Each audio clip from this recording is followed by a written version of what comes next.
how to protect your income and your loved ones. So long-term care equals to the capital protection. So it's not about death right now, it's not about life, it's about loss of independence, daily assistance, the long-term support.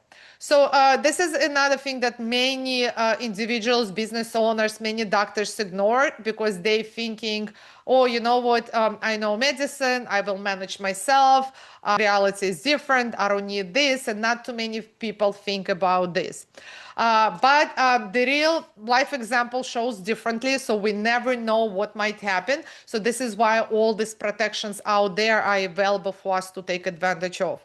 Particular case, we're talking about the doctor practitioner. So he's 68 years old and anything can be happen if there's, let's say, dementia, Parkinson, post-stroke care, person is still alive. So that's, that's because like when you're buying life insurance, it's something, if God forbid you die, that's it, the family gets the money, but there's no other expenses. But God forbid, if you actually cannot take care of yourself, if you are terminally ill, and like with this kind of diseases, like someone needs to take care of you. And if you come to think of it, the cost of taking care of one individual, it can run between 7,000 to 12,000 per month. Again, it all depends how well you want to be taken care of. I mean, I definitely want to be taken care of very well.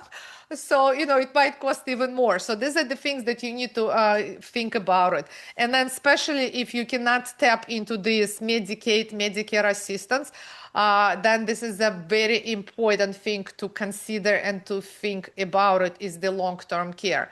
Without that coverage, then investments that you have, then at some point investments are liquidated. You will have to sell everything out. Real estate is sold, family, then the family has to take care of you. If you do have a family, if you don't have a family, then again, you just have to tap up into all the investments that you have. And with the long-term care, then it protects your assets, and it not just protects your health, it protects everything that you have. So, and that's exactly why I'm sharing this with you. I share this, like for me, it was like an eye-opener too. I mean, I'm very fortunate, me and my husband, because my mother-in-law, so she has Medicaid. Listen, it's beautiful that we live in this amazing country that provides all these possibilities if your income is very low. She has also a home attendant who takes care of her. On the other hand, my mother, she doesn't have any of this because she's been working all her life. So based on her income, she's not eligible for any of that. So that's another story. I have to take very good care of her because if God forbid something happens, that the cost of taking care of the medicine, the doctors, and all of that, it's very expensive. But talking about my mother-in-law, so she got into the hospital, and I remember me and my husband, we flew to New York, and and I look at this. She has a home attendant who is taking care of her, and then all the doctors. She is like in a good hospital, and then there's also a person literally sitting in her room and taking care of her. So she's been there for the whole week. And then I was looking at it, and I told my husband, "Oh my God, we need to start thinking about all of this stuff because we're not gonna have Medicaid.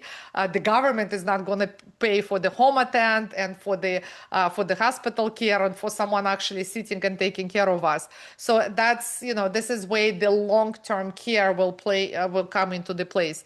And everything that, guys, I'm sharing with you, I have all of it myself. I have the short-term disability, long-term disability, the long-term care, all of the things, all the strategies I share, it's all based on what I buy for myself, what I have for myself, what I invest in. So God forbid comes to that. And listen, we never know, would you be able to take care of yourself without, selling all the assets, everything that you had acquired throughout your life?